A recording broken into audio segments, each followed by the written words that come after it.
Romain Bourdel-Chapuzot, bonjour. Bonjour. Alors on va parler du retour de Survive on Mars, l'escape game qui avait été présenté l'année dernière. Donc un nouveau. Est-ce qu'on peut rappeler un petit peu l'objectif pédagogique de tous ces scénarios? Alors Survive on Mars, c'est un jeu sérieux qui se passe donc sur Mars avec différentes bases. Il y a aussi des vaisseaux, des navettes sur lesquelles des missions peuvent se passer.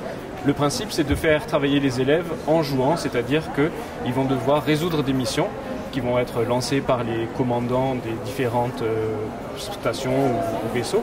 Et pour pouvoir y arriver, ils vont devoir travailler sur du numérique, mais aussi sur des activités classiques, des expériences classiques. Et le principe, c'est de ludifier l'enseignement. Il y a aussi des escape games, effectivement, vous en avez parlé. Donc à Ludovia, il y avait Escape from Tortuga qui avait été présenté par l'équipe, notamment Mélanie Fener.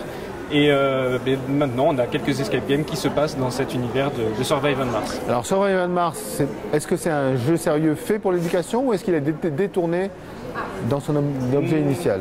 Non, c'est un un jeu sérieux qui a été fait pour l'éducation par des enseignants. D'accord. Initialement des enseignants de lycée en SVT, mais ça s'est rapidement étoffé avec de la physique-chimie. Et puis maintenant, on est en train de dérouler ça sur le cycle 4, le cycle 3, et en ouvrant aussi sur d'autres disciplines. Voilà, donc le retour, comme je disais au départ, c'est on s'ouvre sur les disciplines et sur les niveaux scolaires. Voilà, c'est ça, c'est-à-dire que l'équipe s'étoffe au fur et à mesure, c'est-à-dire qu'au début ils étaient 2, puis 3, puis 4, maintenant on est une petite quinzaine, et donc on descend sur le cycle 4, le cycle 3, on ouvre sur plusieurs disciplines, donc il y avait déjà des choses qui avaient été faites, notamment en français avec Marie Soulier. Là, on a aussi de la technologie avec David Plumel qui fait travailler ses élèves avec Minecraft. On a aussi un enseignant de SI, on a une documentaliste, on a l'ouverture possible aussi vers des enseignants qui voudraient nous rejoindre en histoire-géographie, en philosophie, enfin, même dans le primaire, les bonnes volontés sont accueillies à bras ouverts. En tant qu'on y est à faire de la pub, on peut se connecter sur un site qui présente déjà l'expérience. Oui, alors on peut facilement aller sur Survive on Mars. Il y a un site qui est fait à destination des enseignants.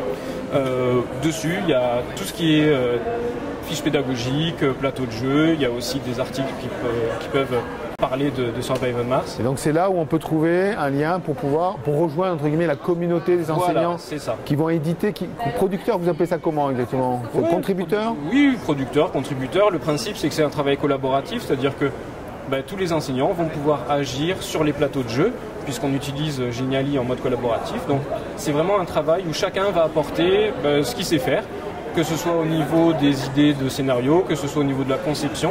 On est vraiment sur un travail d'équipe très accessible. Moi, je les ai rejoints très rapidement en fait par Twitter, mais on peut contacter aussi par le site de Survive on Mars, par Twitter. Enfin, vraiment, je pense que c'est une équipe très facile à rejoindre. D'accord. Quelque chose au niveau pédagogique, c'est-à-dire que ça se passe en classe. J'ai pas eu la chance moi de le voir, Ludovia, on voit rien. Vous savez bien, nous, en tant que chef de projet, on a du mal. Mais est-ce que ça se fait en classe? Est-ce que les élèves peuvent se connecter ou c'est toujours avec l'enseignant? On est toujours dans des phases de... Dans l'absolu, c'est accessible, je dirais, de n'importe où puisque c'est en ligne. Les missions en fait sont lancées par des petites vidéos qui sont sur YouTube mais qui sont intégrées dans le plateau de jeu. Mais généralement en fait ça se passe en classe. Soit un visionnage qui va être collectif pour lancer l'activité, soit un visionnage qui va se faire de manière individuelle pour les élèves. Mais ensuite le principe c'est quand même que c'est du travail qui va se faire en classe avec l'enseignant en fait qui va accompagner les élèves dans leur démarche d'investigation. Ok.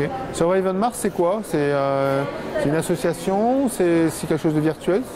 C'est un groupe.